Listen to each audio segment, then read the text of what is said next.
You know? Yeah. You know, it just handed, you know, his dad gives him the business, and then he started with the Hogan thing in the early 80s, and you know, granted, he did, you know, brought the wrestling business to another level with, you know, the 80s era. Mm-hmm. But I just think, you know, I mean, he hasn't really done anything for the business the last 5-10 years.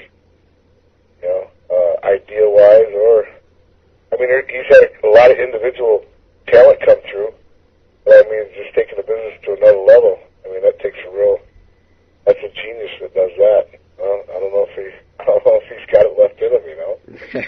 I mean, the whole business, there's no psychology no more. Yeah, that's true. These guys get in, they do five different things, and look at the crowd. 5 different things. I mean, you got maybe 2 or 3 guys up there that know psychology, and the rest are all jumping beans. Yep. Let's flip and flop for, you know, as long as we can, and then, you know, get the crowd to yell hurrah for us.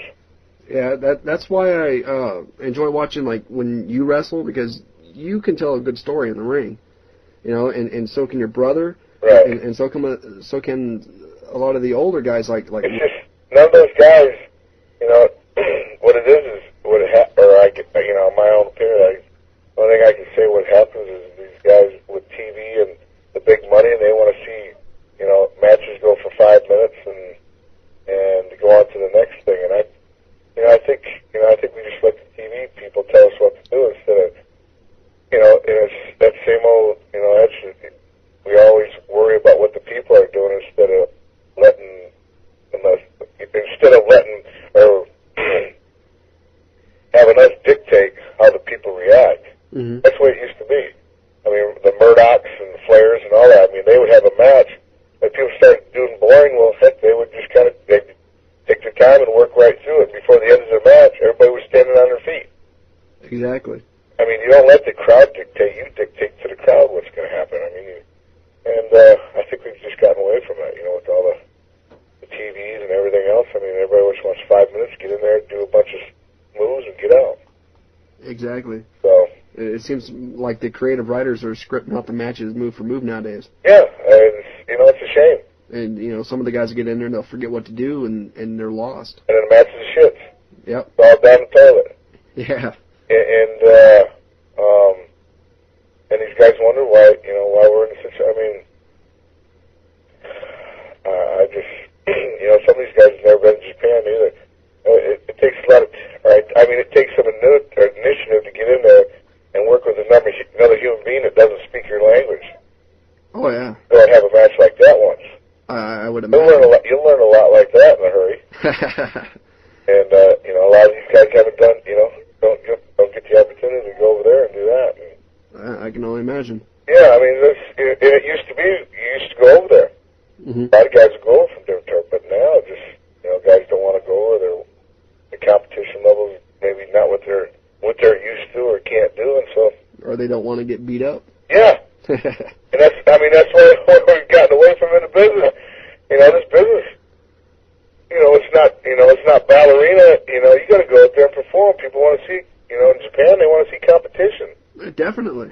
And if you can, I mean, in the true art of the sport, if you can walk that fine line where you do something, somebody goes, God dang, man, that looked like that hurt. I mean, then you got them.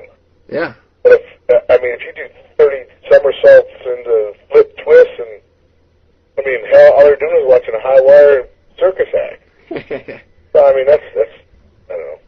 Yeah. I guess I'll just shut up before I get too far right. That's all good. But yeah, I mean that.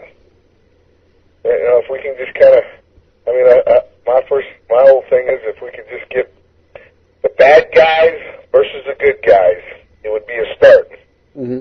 You know, if we get some guys to go to learn some psychology, now we got another, you know, now we're headed the right direction. Yeah. But kind of get away from the sports entertainment again and back to the wrestling. Know, I mean, Vince keeps elaborating and spilling his guts on how we're just entertainment, how we're just this and how we're just that, and God dang, look where we're at now. Yep. You know? Yeah, it's definitely different. A magic show, everybody knows. I mean, you can't float in the air, everybody knows that, but God dang, the mystery of it really keeps you in suspense, and that's why you go.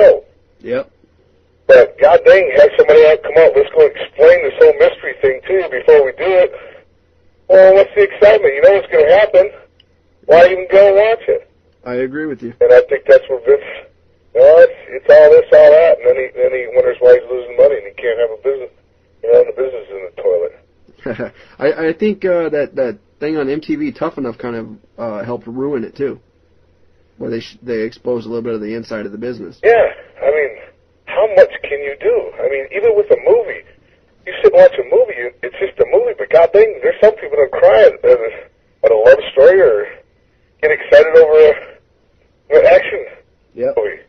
But it's a movie, it's all fake, but god dang, they don't come on before the movie and tell you and show you everything that's happening. Exactly. Watch. And that's what Vince keeps doing. He's out of ideas. Vince is out of ideas. Vince is, I don't know, I just don't think he has much to give back to the business anymore. I just think he's done. He wants to hand it down to his kids, and that's it. Hopefully he doesn't ruin it before he hands it down to his kids, though, too. Well, if you know Vince, he don't give a damn. Yeah. You know? Well, I can only imagine about that, too. He's got his money. Daddy gave him the business, and now he's done what he's got his bank account. Well, he don't care.